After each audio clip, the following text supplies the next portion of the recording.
Bismillahirrahmanirrahim.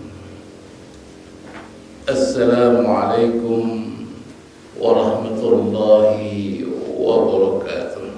Waalaikumsalam warahmatullahi wabarakatuh. Innal hamdalillah nahmaduhu wa nasta'inuhu wa nastahdihi wa na'udzu billahi min shururi anfusina wa min sayyiati a'malina. Man yahdihillahu fala mudilla lahu wa man yudlilhu falan tajida lahu waliyyan mursyida. Asyhadu an la ilaha illallah wahdahu la syarika lahu wa asyhadu anna Muhammadan abduhu wa rasuluhu la nabiyya ba'da. Allahumma shalli wa sallim wa barik ala nabiyyina wa rasulina wa qudwatina Muhammad sallallahu alaihi wasallam wa ala alihi wa sahbihi wa man sara ala nahjihi ila yaumil qiyamah, amma ba'd.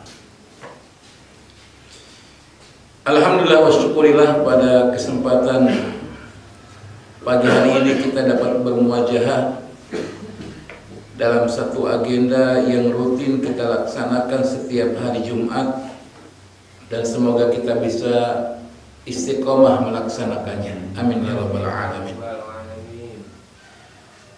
Insyaallah kita akan mengkaji satu kitab yang berjudul Bahjatul Qulubil Abrar. Satu kitab yang berisi tentang hadis-hadis Rasulullah yang disusun oleh Imam As-Sa'di, seorang ulama besar berasal dari Saudi.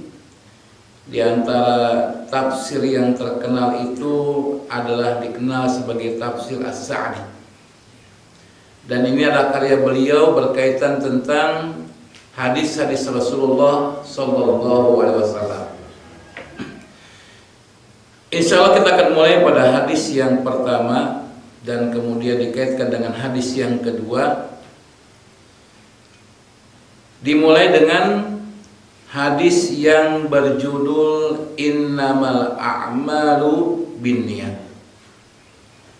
Saya yakin semua jamaah sudah pernah mendengar, bahkan mungkin ada yang sudah hafal. Kemudian hadis yang kedua adalah dikaitkan dengan man ahdatsa fi amrina hadza ma laysa minhu fahuwa raddun.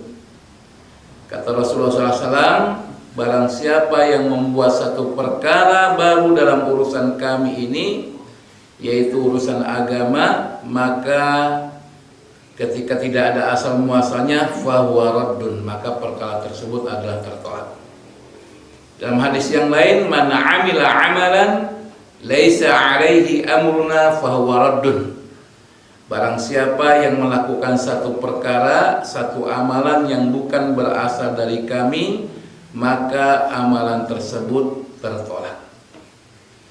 Ma'asyiral muslimin rahimakumullah. Hadis ini yang pertama, yaitu innamal a'malu binniyat, adalah hadis yang berkaitan tentang amal qulub, yaitu tentang amalan hati. Karena niat itu adalah di hati. Sedangkan hadis yang kedua adalah tentang satu urusan yang dikerjakan seorang hamba, atau satu amalan yang dikerjakan seorang hamba, itu harus mengikuti apa-apa yang dicontohkan, yang dilakukan, yang dianjurkan oleh Rasulullah SAW. Maka ada seorang ulama mengatakan bahwa hadis pertama adalah syarat untuk diterima amalan seorang hamba, yaitu ikhlas karena Allah. Adapun hadis yang kedua adalah kalau ingin amalan kita diterima, maka syarat yang kedua adalah mengikuti apa-apa yang dicontohkan, yang dilakukan, yang dianjurkan, yang diperintahkan oleh Allah Subhanahu wa taala kepada Rasulnya untuk diikuti oleh kita. Maka kata ulama, syarat amal diterima yang pertama adalah lillah, yang kedua adalah mengikuti baginda Rasulullah. Kita akan membahas tentang hadis yang kedua. Ya, karena hadis yang pertama insya Allah pernah kita bahas dan saya yakin semua sudah pada paham bahwa amal itu tergantung daripada niatnya. Adapun yang kedua adalah dalam sebuah hadis yang diriwayatkan oleh Aisyah radhiyallahu anha, bahwa beliau mendengar Rasulullah mengatakan, man ahdatsa fi amrina hadza ma laysa minhu fahuwa raddun. Kalau kita ambil satu kata-kata kalimat ini atau mufradatnya, dikatakan bahwa man ahdatsa, ahdatsa adalah ansya'a wakhtara, yaitu mengadakan sesuatu yang baru. Kemudian yang kedua adalah fi amrina, yaitu fi dinina, yaitu dalam masalah agama kami. Kemudian kalimat ma laysa minhu dikatakan minad din, yaitu yang bagian daripada agama, bi anna la yashhad lahu syai' min adillati syar'i wal qawaidi al-'amah, yang mana urusan tersebut itu tidak terdapat, tidak ditemukan di dalam dalil-dalil syar'i ataupun kaidah-kaidah agama secara umum. Fahuwa, yaitu al-amr al-muhdats, yaitu perbuatan yang baru tersebut, raddun. Raddun dikatakan mardudun ghair makbul, yaitu tertolak dan tidak diterima oleh Allah Subhanahu wa taala. Nah, ini dari segi bahasa. Adapun dari segi pemahaman atau ma yustafadu minal hadis, apa yang bisa kita petik dalam hadis ini, ada beberapa perkara. Yang pertama adalah bahwa amalan yang kita kerjakan harus mengikuti apa yang diperintahkan Allah dan dicontohi oleh Rasulullah. Nah, ini satu syarat utama. Hilang salah satunya, maka akan tertolak. Ada orang mungkin ikhlas karena Allah dalam melaksanakan perintahnya, tetapi dia tidak mengikuti apa yang dicontohkan oleh Rasulullah. Ada orang yang terlihat mencontoh Rasulullah, tapi ternyata niatnya bukan karena Allah, tapi karena ingin dipuja, ingin dikenal, ingin mendapatkan pujian dan lain sebagainya. Oleh karena itu, ketika dua hadis ini dikumpulkan, maka bagi seseorang yang ingin mengerjakan satu ibadah kepada Allah Subhanahu wa taala, bukan semata-mata harus menghadirkan niat karena Allah, tetapi juga harus mengikuti apa yang dicontohkan oleh Rasulullah Sallallahu Alaihi Wasallam. Kalau hadis yang pertama itu adalah timbangan untuk amalan batin, sedangkan hadis yang kedua adalah timbangan untuk amalan lahiriah. Ini poin yang pertama dari hadis ini.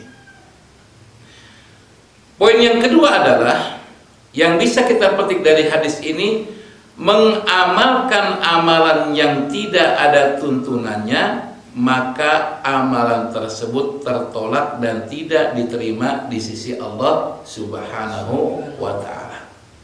Makanya kalau kita tanya orang-orang kafir, bahkan dalam Al-Qur'an juga mengatakan begitu, Ketika ditanyakan siapakah yang menciptakan langit dan bumi, maka mereka mengatakan Allah.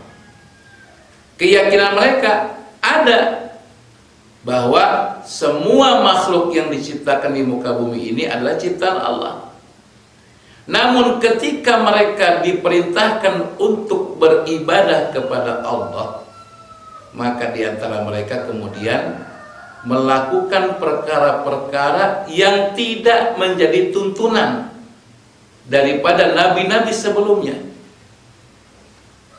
Maka kemudian kita dapatkan perkataan di dalam Al-Quran bahwa mereka melakukan amalan-amalan tersebut dalam rangka untuk mendekatkan diri kepada Allah.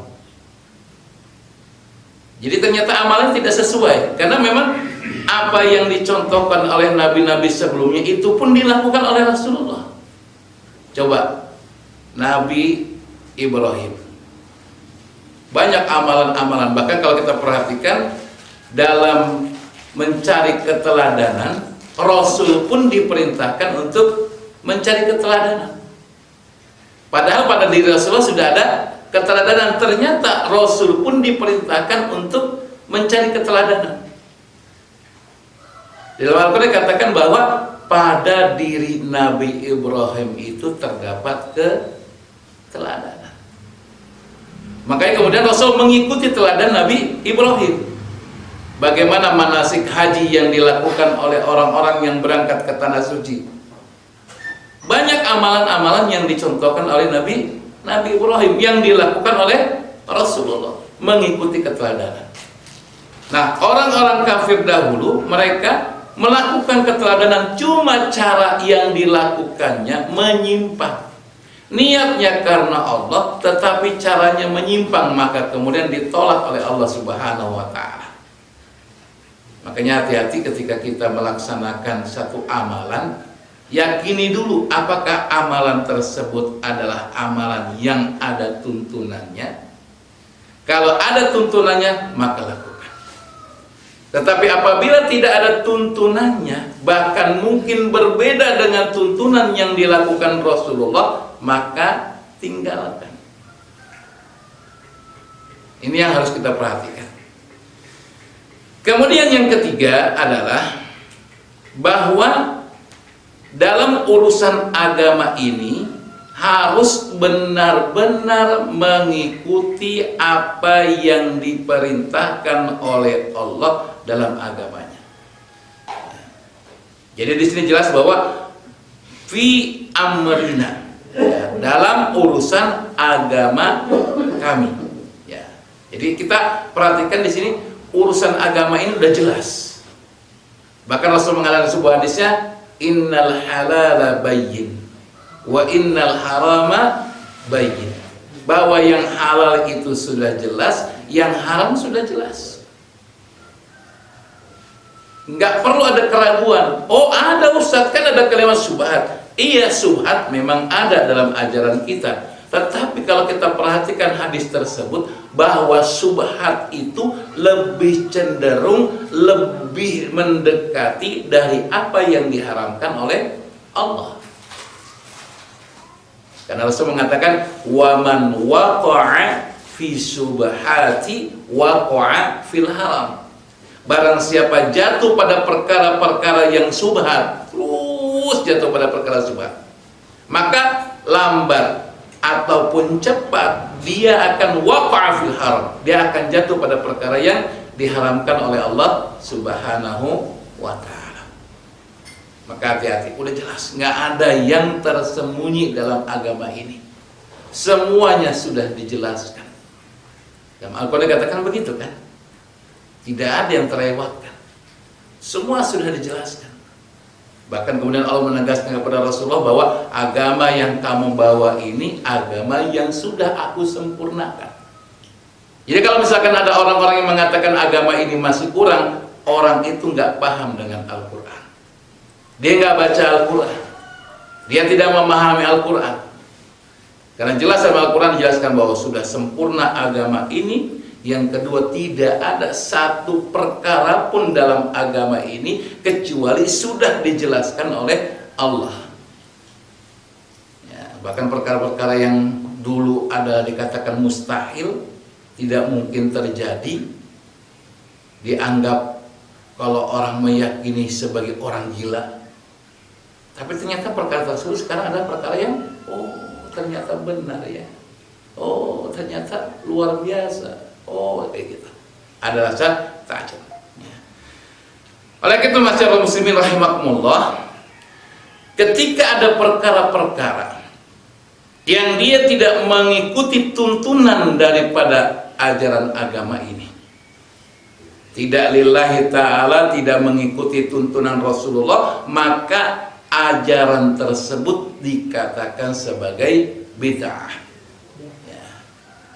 Nah, dalam masa pergiat bid'ah ini pun sebetulnya pembahasan panjang.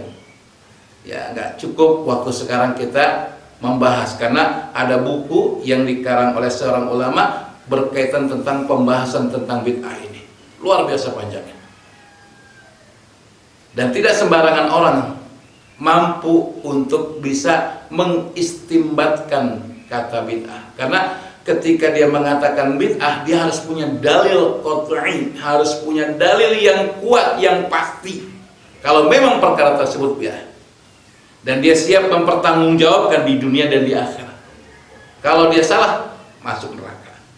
Kalau dia benar, dapat pahala. Ini bukan masalah istihad tidak istihad. Harus hati-hati.